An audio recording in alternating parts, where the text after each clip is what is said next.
రండి విక్రమాదిత్యుని ఆస్థానానికి వెళదాము.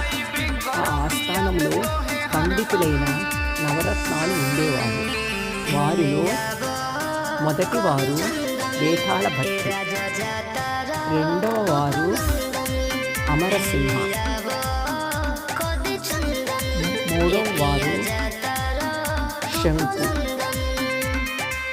నాలుగవ వారు ధన్వంతరి, ఐదవ వారు కాళిదాసు,